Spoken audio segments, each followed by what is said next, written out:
It's Branwen from Cauldron of the Celts, and I am shooting a video to give you an update because today is the day that I fly out. Today is the day that I go to Ireland, and also doing a little test to see how the video looks on the phone so that we can see if that's going to work out for us while we're in Ireland. But oh my god, it's happening. It doesn't feel real right now. It feels very surreal. There's still a lot to do, and we have to get to the airport on time, and I have never been through customs before because I've never left the country before in this way, so there's just a lot of excitement and a lot to do. Tori's already over there in Ireland, and the pictures have looked amazing. It seems like she's having a great time. She jumped in the Celtic Sea, which looks like pure magic, really. And Vivian of Lancy Sky is also already over there and has been stomping all over Ireland and, you know, finding new sites and digging through brambles and finding amazing streams and all sorts of really, truly powerful and beautiful looking places on the island. So I'm happy and excited to be able to join them tomorrow in Dublin and meet up with them and hear about all of the amazing tales that they've already had, and to start our own. So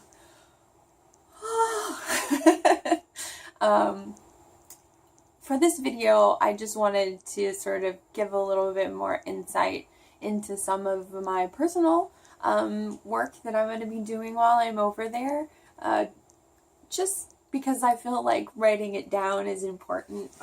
This isn't technically writing it, but as I said previously, I'm sort of enamored with the idea that we can actually get across our voices and our ideas and our experiences today in ways that we never had available previously. So in the spirit of sharing, maybe this will help or inspire or give some insights into other people's works as well. So part of my journey to Ireland is all, you know, my deep spiritual affinity for Ireland has always been a thing, but I've also got some ancestral work that I'm going to be doing while I'm over there.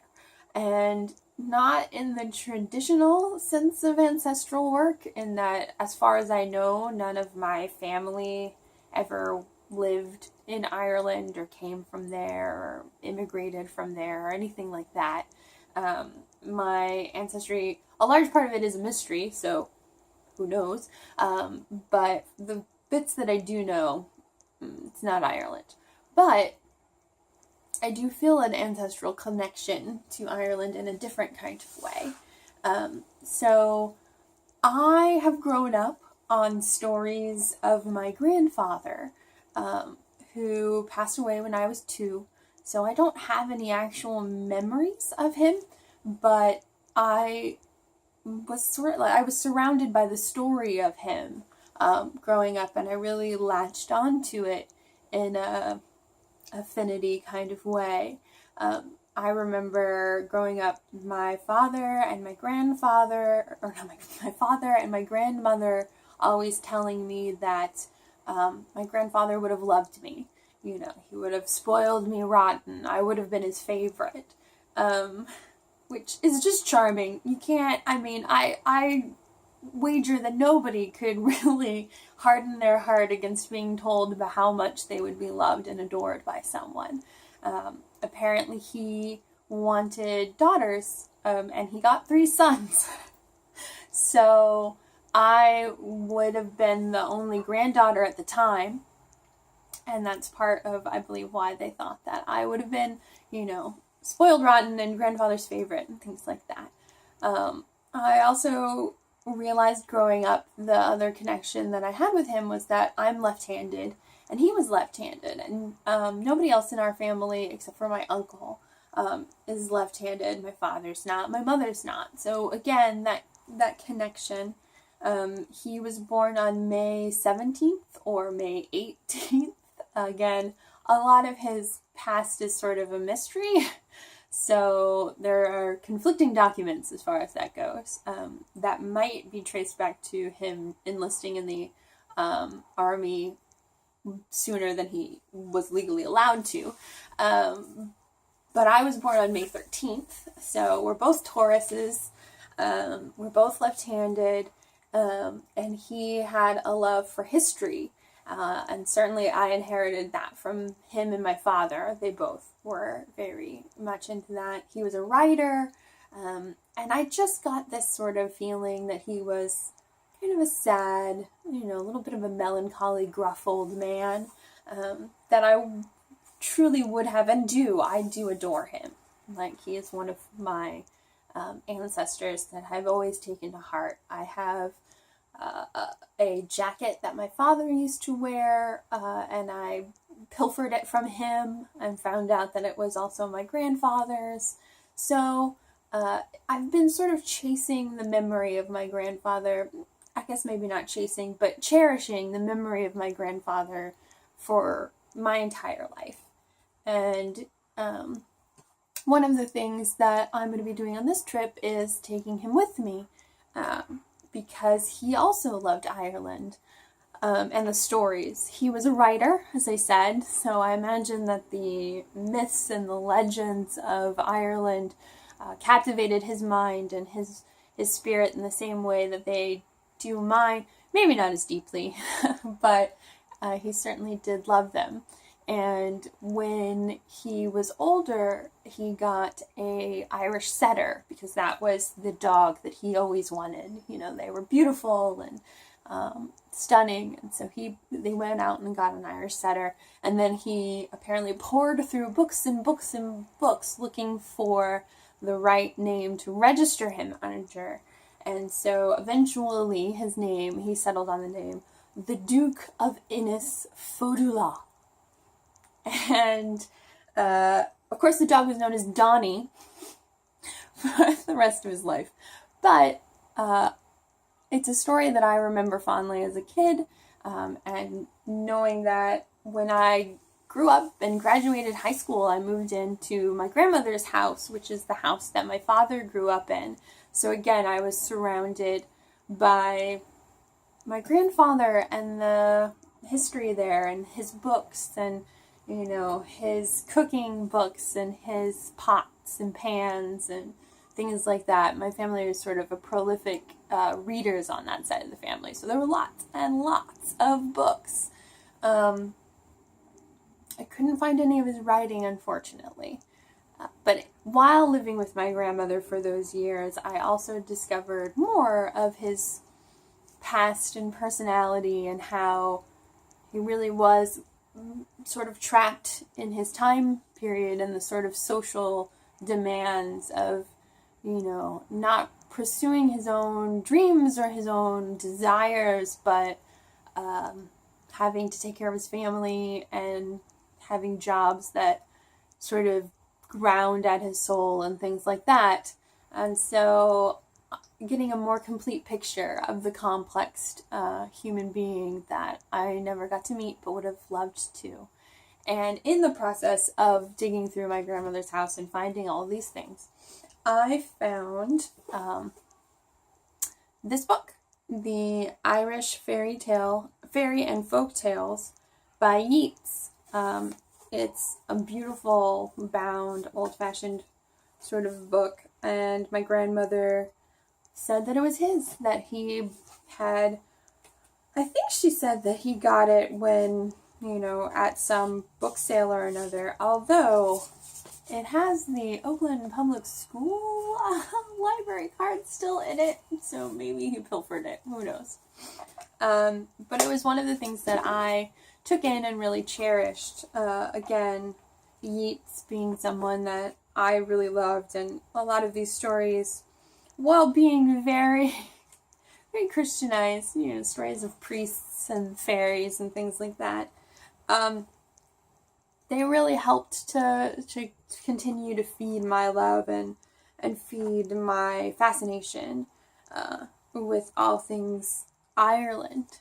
And so I'm taking the book with me, And in doing so, I'm hoping to take a little bit of my grandfather with me, so that he can have a little bit of the magic and a little bit of the dream. I don't think he had a lot of dreams come true in his life. And this is definitely a dream come true for me, going to Ireland, seeing all of the sights and setting my feet on the ground, traveling with my beloved. Like, this is all just a magical dream come true. And so I'd like to share it and share some of that energy with him, and hopefully give a little bit of peace and happiness. I personally believe that, our journeys continue on after death.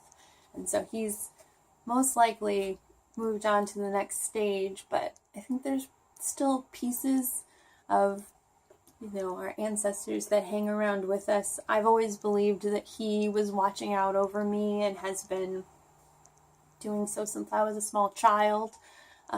So this means a lot to me and is part of the work that I'm going to be doing. I don't really have any set plans as to what it is other than to carry around this book with me, and possibly his photo. But yeah, it felt important. It felt big. I don't think he ever traveled to places that he might have wanted to travel, and I imagine being the smart, intelligent writer, creative soul that I think he was, that might have been something he wanted to do.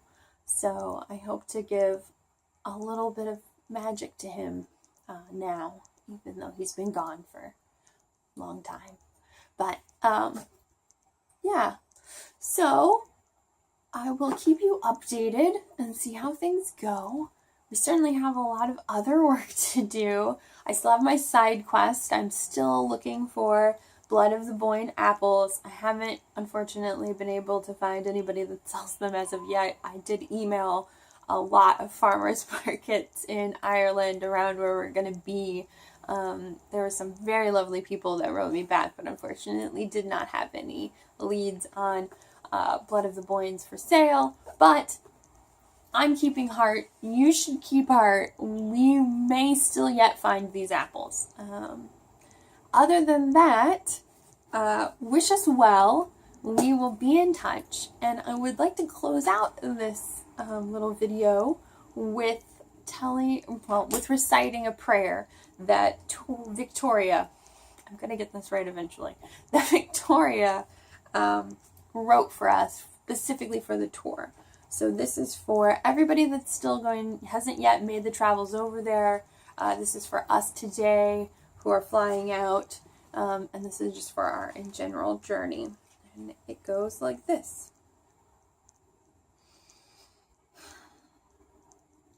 Wonder be in my speech, sense in what I say. Blossom sweet honey on my lips till I return again. Blessings of Eru be filling every heart for me, the love of Ireland filling me for every one. Traversing skies, traversing forests, traversing valleys long and wild, the strength of the gods still uphold me, the Morrigan be my shield.